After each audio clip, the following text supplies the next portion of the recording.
Bagi kita yang dibesarkan dalam lingkungan orang-orang beragama,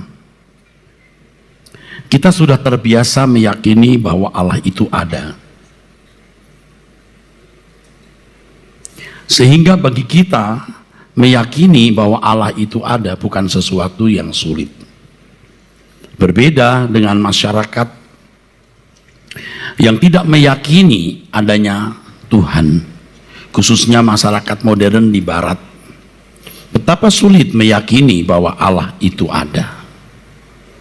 Bagi kita yang sudah terbiasa meyakini Allah itu ada, keyakinan tersebut telah menyatu dalam kehidupan kita, mengalir dalam syaraf-syaraf jiwa kita, dan mengakar sangat kuat.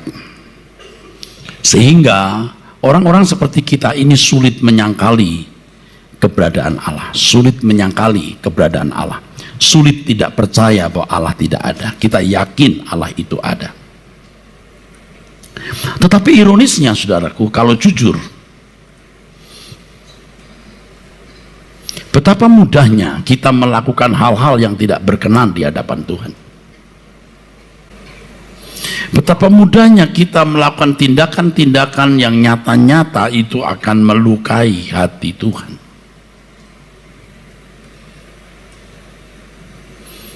Ini berarti ada sesuatu yang salah.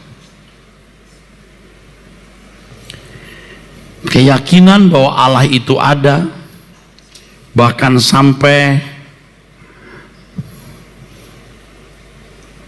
menyatu dalam kehidupan, mengalir dalam syaraf-syaraf jiwa kita, bahkan mengakar sangat kuat, tapi tidak membuat kita sungguh-sungguh menghayati keberadaannya, sampai kita hidup dalam takut akan Allah secara proporsional. Tentu sebagai seorang pemberita firman, sebagai seorang pendeta, saya terus mengeksplorasi hal-hal rohani, sebab saya harus memiliki banyak pengalaman tentang Tuhan dan membagi serta mengajarkannya kepada jemaat. Saya bukan orang sempurna, saudara, tetapi pelayanan yang saya lakukan sungguh tidak bermotivasi uang. Kalau dulu masih ada sekian persen, ada motivasi bagaimana saya hidup dengan fasilitas yang layak, dan layak itu relatif sebab orang tidak pernah puas dengan fasilitas yang sudah dicapai, dan itu bisa menjadi jebakan yang sangat membahayakan bagi pendeta. Tetapi makin hari ketika saya makin mengenal kebenaran, saya terus membenahi diri agar motivasi pelayanan saya benar. Dan seiring dengan pembaharuan hidup yang saya alami, saya mencoba terus mengeksplor spiritual realm, kawasan-kawasan rohani, termasuk di dalamnya hal ini. Dari kecil Kristen sulit menyangkali keberadaan Allah telah menyusup dalam jiwa dan mengakar kuat dalam diri kita bahwa Allah itu ada. Tetapi betapa sulitnya menghayati keberadaan Allah tersebut sampai kita memiliki perasaan takut yang patut dan kita bisa hidup di dalam keberkenanannya. Dari muda saya sudah membaca kisah mengenai Henokh. Dari muda saya memiliki kerinduan untuk bisa bergaul dengan Tuhan seperti Henokh. Saya tidak tahu bagaimana mengalami pergaulan itu.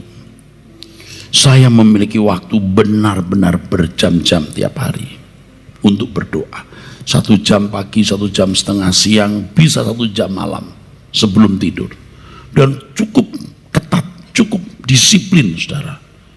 Jadi dari muda juga ingin, bagaimana aku bisa bergaul dengan Allah. Lalu bertumbuh terus sampai saya menulis lagu ini, menaruh Tuhan depan mata. Tapi masih kurang cukup. Saya merasa pergaulan saya belum maksimal dengan Tuhan. Saya bertanya lagi, saya bergumul lagi, bagaimana saya bisa mengalami Tuhan yang lebih baik lagi. Saya mengerti bahwa kita tidak boleh berjalan dengan perasaan, harus dengan iman. Artinya mempercayai Allah hidup walaupun tidak pernah kita raba. Saya berdasarkan Alkitab, berbahagialah orang yang percaya walau tidak melihat. Tapi pertanyaan yang kemudian muncul, saudara, bagaimana Paulus di tengah-tengah keadaan yang begitu hebat, saudara, bisa bertahan dalam kesepian, kesendirian, terbuang, teraniaya. Dari tulisannya menunjukkan betapa dia seorang yang memiliki keyakinan yang kokoh tentang atau mengenai Tuhan yang dia percayai. Pasti ada sesuatu. Ya, ini yang kemudian menjadi perburuan. Akhirnya satu hal yang saya temukan, dan ini akan terus nanti berlanjut. Jadi seiring dengan pertumbuhan saya, demikian pula saudara bertumbuh. Saya menemukan kebenaran dari Kolose pasal 3 ayat yang ketiga, saudara. Kolose pasal 3 ayat 3 dan keempat maksud saya. Mari kita baca. Sebab kamu telah mati dan hidupmu tersembunyi bersama dengan Kristus di dalam Allah. Apabila Kristus yang adalah hidup kita menyatakan diri kelak, kamu pun akan menyatakan diri bersama dengan Dia dalam kemuliaan. Saya serius bertanya kepada Tuhan, dan tidak mungkin Tuhan tidak menjawab. Bisa saja ya orang berkata Tuhan berbicara, Tuhan mengajar, tapi yang saya kemukakan ini bukan sekedar sebuah pengalaman pribadi subjektif, tetapi juga memiliki landasan dasar Alkitab. Dari landasan Alkitab itu kita membangun pengertian dan pengalaman, saudaraku. Ya. Kalimat yang luar biasa itu di ayat 4 bagian 1. Coba kita ulangi. Apabila Kristus yang adalah hidup kita. Kristus yang adalah hidup kita. Bagaimana Paulus menemukan ada dua gairah di dalam dirinya. Ada dua dorongan di dalam dirinya. Yang bisa digambarkan seperti ada dua sosok di dalam dirinya. Ini sosok manusia lama dengan kecerdasannya, dengan habit dan kebiasaannya. Lalu manusia baru. Manusia baru ini akan makin jelas wajahnya seiring dengan bertumbuhnya pengertian kita akan kebenaran. Yang saya pahami dan saudara bisa mengujinya adalah sebagai murid-murid Tuhan Yesus, Tuhan akan mengajarkan kepada kita menjadi apa kita menurut Dia. Setiap kita memiliki personality yang berbeda-beda, tetapi tetap dasarnya adalah basicnya tetap karakter Kristus, segambar serupa dengan Allah, dengan personality yang berbeda-beda. Dan setiap orang yang mengikut Tuhan Yesus itu pasti menemukan gambar diri yang Allah kehendaki harus terbangun dalam hidup kita, saudara. Inilah yang dimaksud dengan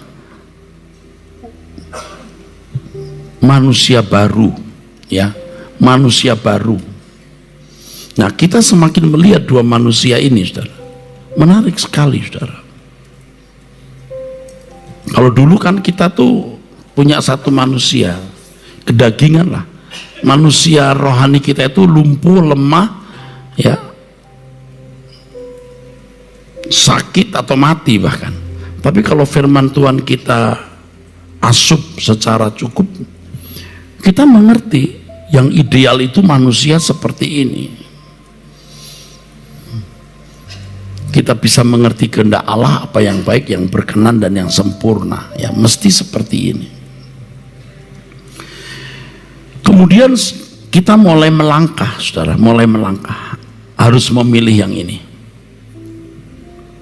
Saya menggunakan prinsip penanggalan. Jadi hari ini misalnya, ini sudah lewat ya, sudah berbulan, sudah beberapa minggu ini. Misalnya tanggal 1 atau 2 Januari 2019, aku mulai mengenakan ini. Aku tidak boleh mengenakan ini. Saya bisa mengerti maksud Ibrani pasal 12 ayat 2, pandang Yesus yang membawa iman kita kepada kesempurnaan. Jadi sudah menanggalkan beban dan dosa. Kalau kita masih terikat dengan dunia, masih mau memuaskan daging, kita susah untuk bertumbuh, saudara. Menanggalkan beban dan dosa. Kalau di dalam Lukas pasal 14 ayat 33, melepaskan segala sesuatu. Tuhan, tanggal 20 Januari 2019 aku mengenakan manusia ini. Aku mulai. Tuhan akan mendidik kita, saudara. Kita punya cara-cara bercanda ya yang kita miliki sebelum mengenakan manusia baru. Nanti Roh Kudus akan tegur kita. Canda ini canda yang kurang tepat. Atau kita punya keramah tamahan dengan orang dan Tuhan akan mengingatkan kita, ini keramah tamahan ini berlebihan. Wah, kita dicuci, saudaraku. Manusia baru tuh nggak begini. Nah, ini sering kebawa, saudaraku. Campur. Nah, Tuhan mengajar kita. Prinsip mulai tanggal sekian aku mengenakan manusia baru, itu membahagiakan. Begitu bangun tidur, aku jadi manusia baru hari ini. Wah, membahagiakan, saudara. Dan saya merasa bahwa Tuhan tuh disenangkan dengan hal ini, disukakan dengan ini. Tetapi masalahnya tidak mudah. Itu dia, saudaraku. Kita kadang-kadang jatuh lagi. Dan itu membuat kita stres.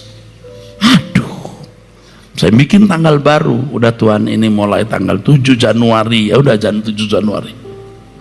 Dan saya punya hal yang mungkin jarang dilakukan orang. Saya tunggu jam 00 pagi 00, jadi saya tunggu kurang 10 menit saya mulai nyanyi terus 00 tek, tek. Ya Tuhan, hari yang baru aku mau mengenakan manusia baru. Saya tunggu 00, saya lihat ini asik banget. 00 mulai hari baru. Pagi-pagi bangun saya senang sekali, aku sudah mengenakan hidup yang baru. Jika Kristus adalah hidup kita, nah itu aku mengenakan hidupnya Kristus. Masih bersama saya, saudara? Tapi sekali lagi ini untuk orang yang sudah bertumbuh terus ya, saudaraku, dan punya tekad yang kuat untuk benar-benar hidup baru dalam Tuhan, menjadi ciptaan baru, menjadi anak Allah yang berkodrat ilahi. Ya. Nah, kehidupan seperti ini, saudaraku, ketika saya mulai melangkah, walaupun belum stabil ya, mulai melangkah, bukan tidak mau khawatir, susah khawatir. Jadi masalah-masalah yang tadi besar menjadi kecil. Nah, saya baru tahu, baru merasakan bagaimana dengan manusia baru ini, kita tidak memaksa diri untuk hidup suci, tidak memaksa diri untuk benar. Karena kita akan terpacu untuk hidup benar. Dengan sendirinya ada irama. Nah, lalu yang saya rindukan bergaul dengan Allah itu di sini. Allah tidak murahan, saudaraku. Allah tidak murahan. Oleh sebab itu kalau Alkitab berkata, keluar kamu dari antara mereka dan jangan menjamah apa yang najis, maka aku akan menerima kamu sebagai anak-anakku laki-laki dan anak-anakku perempuan. Kuduslah kamu sebab aku kudus. Kalau engkau memanggil Allah itu Bapa, adalah kamu hidup dalam ketakutan selama kamu menumpang di dunia.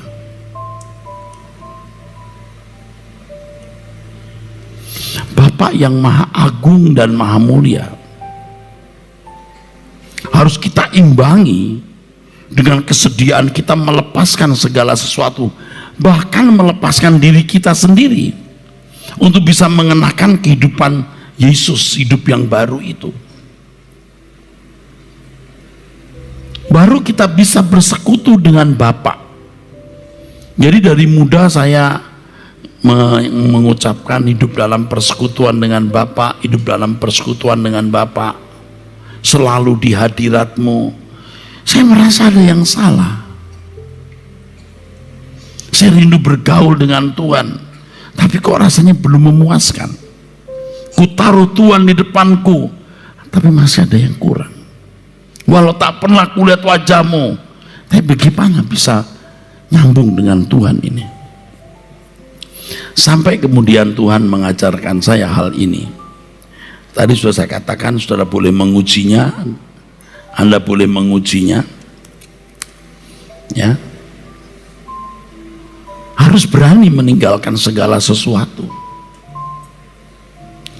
Saya sadar bahwa seringkali apa yang saya katakan itu terlalu berlebihan, aku tidak sanggup melakukan. Tapi tetap saya katakan, tetap saya lakukan. Saya katakan, Tuhan, aku memilih Engkau, aku hanya mengingini Engkau dan kerajaan-Mu. Padahal daging kita belum mati. Saya terjang saja, saudara, karena tidak ada pilihan. Seperti saya disuruh melompat 2 meter, padahal mampu saya 120 cm. Tetap saya lompati, entah bagaimana nanti, karena nggak ada pilihan, harus 2 meter. Jadi Kristen itu memang betul-betul merenggut seluruh hidup kita. Jadi saya bisa mengerti mengapa orang-orang Kristen abad pertama itu di kondisi Tuhan begitu rupa, supaya mereka menemukan kekristenan yang sejati. Karena mereka adalah orang-orang Kristen yang baru, baby. Kekristenan masih baby, baru. Alkitab juga belum lengkap. Tuhan menyelamatkan jemaatnya dengan aniaya itu. Makanya di dalam kitab Wahyu dikatakan ada masa 3,5 itu, yaitu 3,5 untuk menyelamatkan wanita itu di padang gurun. Wanita itu bisa melambangkan gereja yang saya pahami. Jadi wanita itu bisa Roh Kudus, bisa muten jadi orang percaya, maka orang menganiaya orang percaya seperti menganiaya Tuhan sendiri. Padang gurun, kok memeliharanya di padang gurun? Kalau memeliharanya di kota besar, bukan padang gurun. Mestinya kalau memelihara itu ya di tempat yang subur, yang nyaman. Ini kok padang gurun? Jadi ternyata kekristenan menjadi murni ketika dalam situasi aniaya. Tuhan mengkondisi gerejanya tetap murni, sempurna dalam masa aniaya itu. Sekarang kita ada di dunia di mana keindahan dunia itu di depan mata dan terbuka pintu lebar-lebar untuk bisa kita masuki dan kita bisa menikmati dunia. Beranikah kita mati? Kamu sudah mati, hidupmu tersembunyi bersama dengan Kristus. Coba kita perhatikan Kolose 3 ini dari ayat 1. Ini Kristen yang sejati itu begitu, yang sudah hilang, sudah dikemas menjadi agama yang normatif seperti agama lain, agama pada umumnya. Kita harus mengeksplor Alkitab, mengeksplor hidup kita di wilayah rohani yang baik, yang benar, sampai kita menemukan. Coba dibaca dulu Kolose 3 dari ayat 1 sampai ayat yang keempat. Sebelum dibaca saya nanya, saudara masih bersama saya? Saudara ngikutin apa yang saya katakan?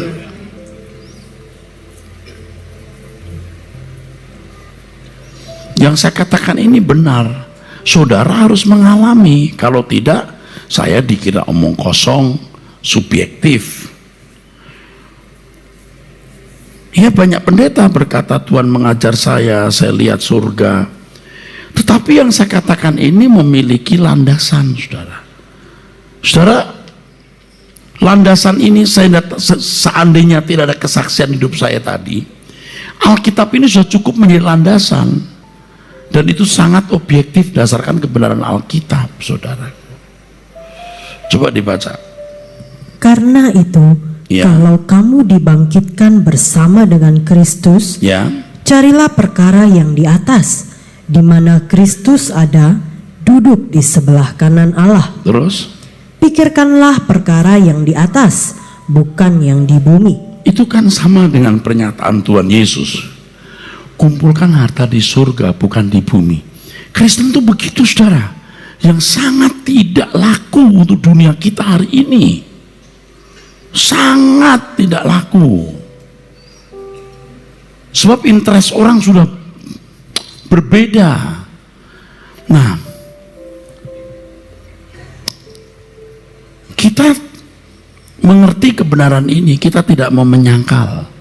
Kalau saya pakai istilah begini, kita harus membela kebenaran dengan meyakini kebenaran ini dan mengenakan dalam hidup seberat apapun.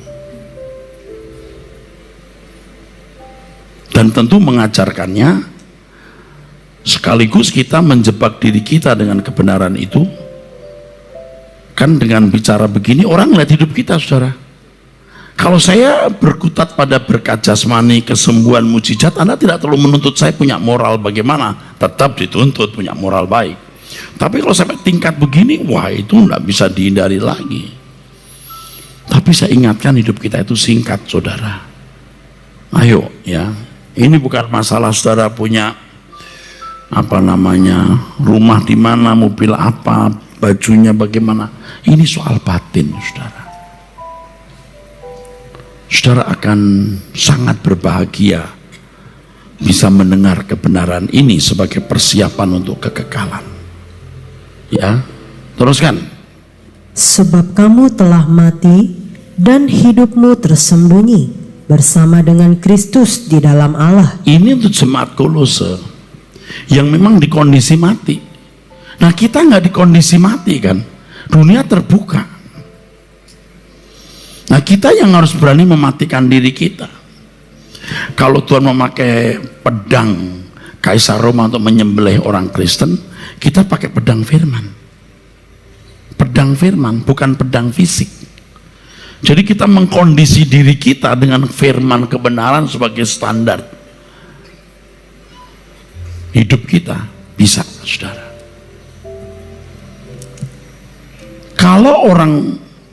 Kalau Tuhan menggunakan pedang orang-orang Roma untuk menghabisi hidup orang-orang Kristen, kita memakai pedang untuk menghabisi diri kita, pedang firman. Nah, sekarang saya sedang menggunakan pedang itu untuk membantai saudara dan membantai diri saya sendiri. Nah, sekarang saudara mau tidak dibantai? Atau saudara berkata, ini mah berlebihan, bolehlah dia ngomong begitu, saya tidak setuju, ya sudah. Firman berkata begitu kok, kamu sudah mati. Kan konteks pada zaman itu mereka memang tidak memiliki kesempatan menikmati dunia. Kita memiliki kesempatan menikmati dunia, tapi kita membunuh diri kita.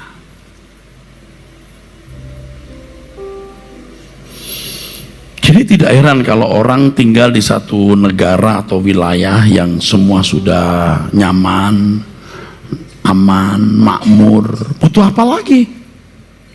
Nggak butuh apa-apa lagi. Justru itu keadaan yang lebih membahayakan. Kita bersyukur di negeri ini kita punya tantangan begitu banyak, saudara. Dan ini bisa membuat kita tidak betah hidup di bumi. Tapi coba kalau di negara barat, wah seperti Denmark misalnya, New Zealand aja bagus banget, masyarakatnya berjalan begitu langsamnya. Di beberapa negara, waduh, orang sudah hidup nyaman, pergi kantor pulang jam 5 sore, jam 6 udah gelap, pintu-pintu ditutup, orang di dalam sudah baca buku atau ke kafe. Kalau di Eropa Timur, Prah misalnya, waduh, jam 5, jam setengah 6 orang sudah datang ke kafe minum, ngopi. Waduh, kalau nanti ada di malam minggu di People Parknya, wah nari-nari, nggak kenal juga aku nari-nari. Wah, gimana orang mau mikir surga, saudara? Yang kayak Van Deining, ya,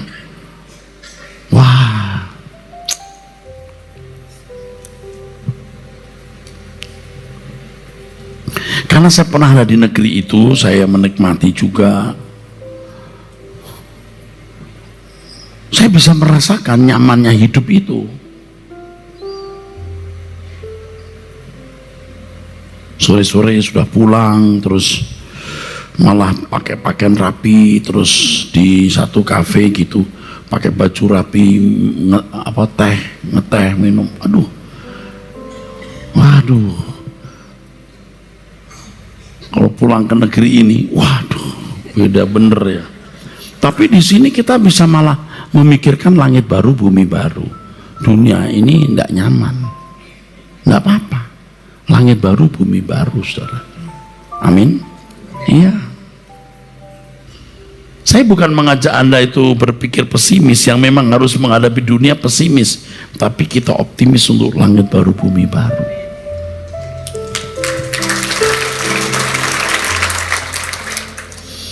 Tapi kita bukan konyol loh.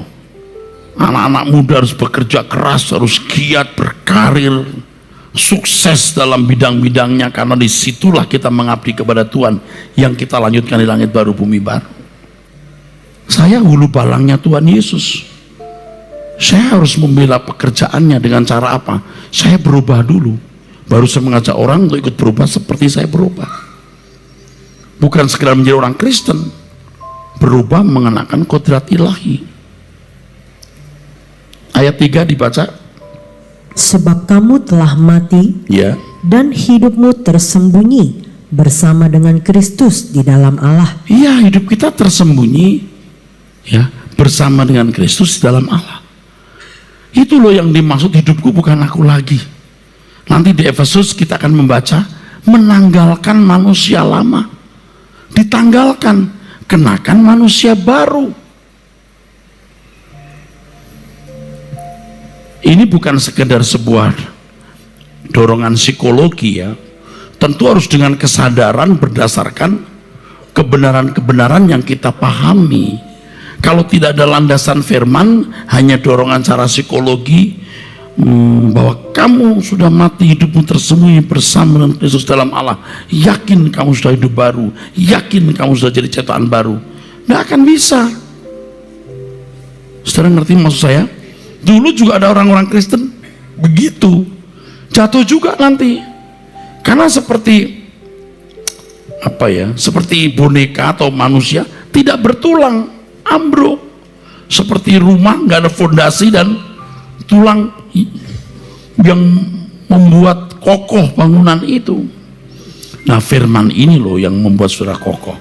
Maka harus belajar firman. Kamu sudah mati, hidupmu tersembunyi bersama dengan Kristus di dalam Allah.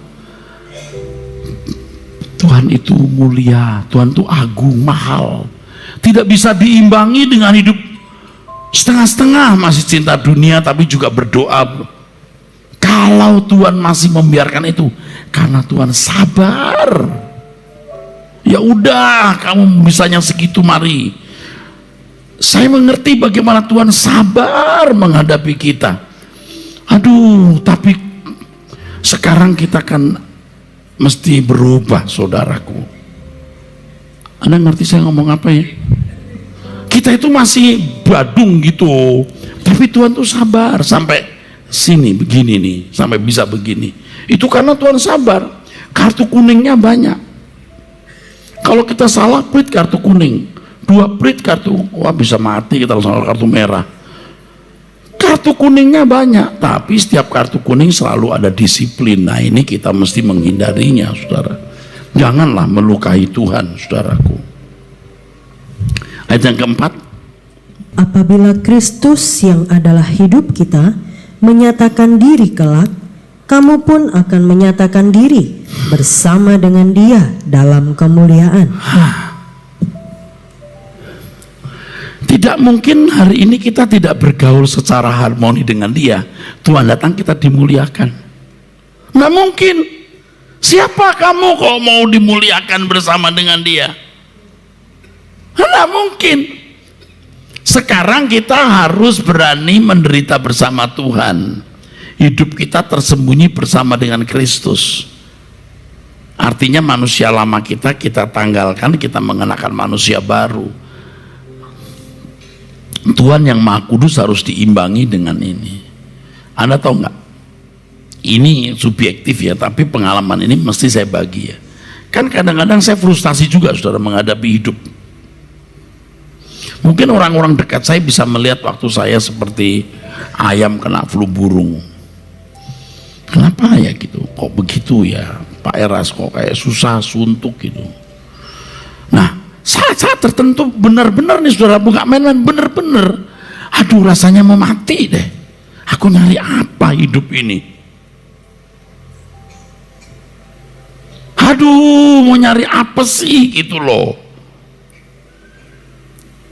Jadi kalau sampai kita berbuat salah atau melakukan hal yang mendukakan Tuhan, aduh saudaraku, sakitnya saudaraku. Aduh, mau apa sih hidup ini gitu. Bukan saya mau membanggakan diri. Saya tuh frustasi sebenarnya saudaraku. Karena ketika mengerti Injil ini, lalu Tuhan ini kenapa nggak ada orang ngomong begini? Kenapa aku sendiri ya? Jadi aneh loh ini. Bukan saya mau membanggakan diri. Ya Tuhan, ini kenapa ya aku ngomong begini ya?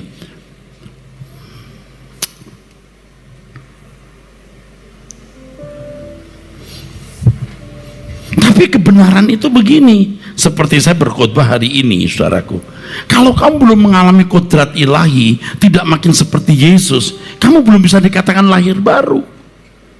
Kalau kamu belum lahir baru, kamu gak bisa disebut anak-anak Allah loh. Nah kalau dulu kita jadi Kristen, anak Allah aja udah boleh yakin masuk surga. Surga didiami orang-orang macam kita yang masih nipu, masih omong jorok, masih genit. Lucu dong. Hah? Nah kalau begini siapa yang bisa masuk surga Pak? Ya memang dari dulu juga murid-muridnya juga berkata, kalau begini siapa yang selamat? Nah kok sekarang kita mudah rame-rame masuk surga berjemaah, padahal hidup kita juga berjemaah dengan dunia. Nah, jadi sekarang kita mengerti kebenaran ini, ya frustasi kita. Loh kok kita bisa beda sendiri ya? Kok kita jadi mempersulit orang masuk surga ya? Kok kita sombong bener kayak kita paling bener ya?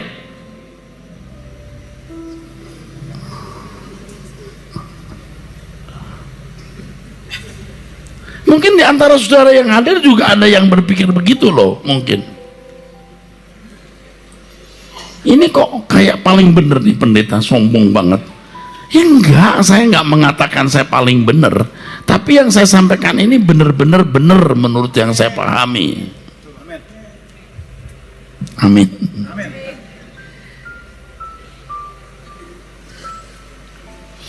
Saudara hidup cuma sekali di dunia ini.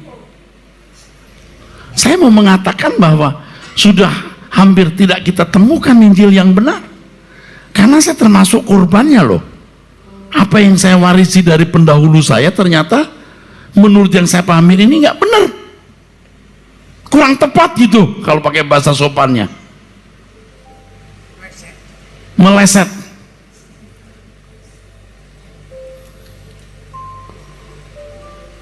Amin ya saudara? Amin ya?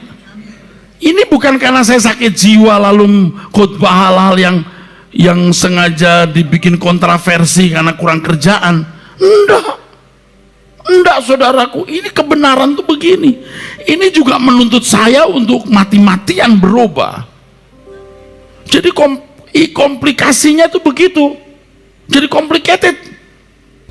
Seandainya engkau mati hari ini, engkau lihat engkau belum mencapai standar yang Tuhan kehendaki, kau mungkin pengen balik ke bumi dan kau berkata, berapapun harganya aku bayar untuk mencapai itu.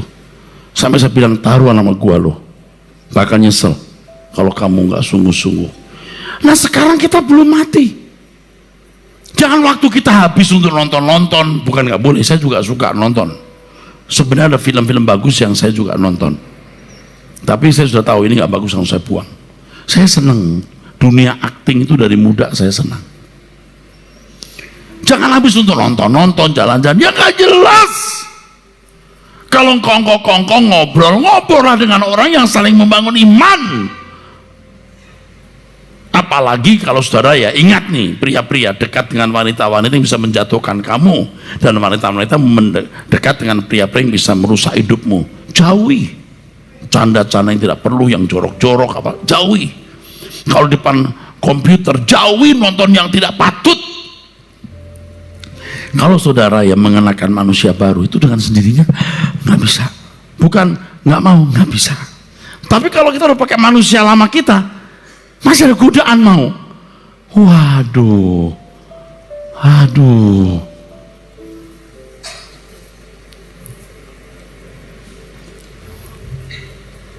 Tapi kan kalau untuk orang yang sudah berjuang terus, melihat keindahan dunia juga sudah tidak tertarik. Kalaupun harus jalan-jalan dengan keluarga, jalan-jalan.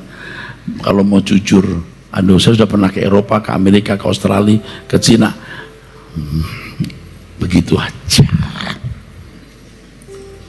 Orang Jawa bilang ngono tok. Ya nggak apa-apa, jalan-jalan lagi, pengen ya oke, ayo. Seneng kalau dengan orang-orang yang satu roh, kita ngobrol tentang Tuhan, nyanyi, bawa gitar kecil. Saya bawa gitar, saya punya gitar yang saya tenteng-tenteng. Ya. Tapi kalau ada yang sudah bawa gitar, saya nggak bawa. Tapi biasanya saya bawa juga. Ya. Tapi sudah nggak indah bagaimana gitu loh, saudaraku. Ya. Nah, saya ingin saudara dari manusia baru ini kalau kita kenakan, saudara bisa merasakan senyumnya Tuhan. Saudara nggak usah minta perlindungan dari Tuhan. Malaikat diutus, ini anakku. Malaikat diutus. Setan gemetar, lihat saudara. Ini anak Allah.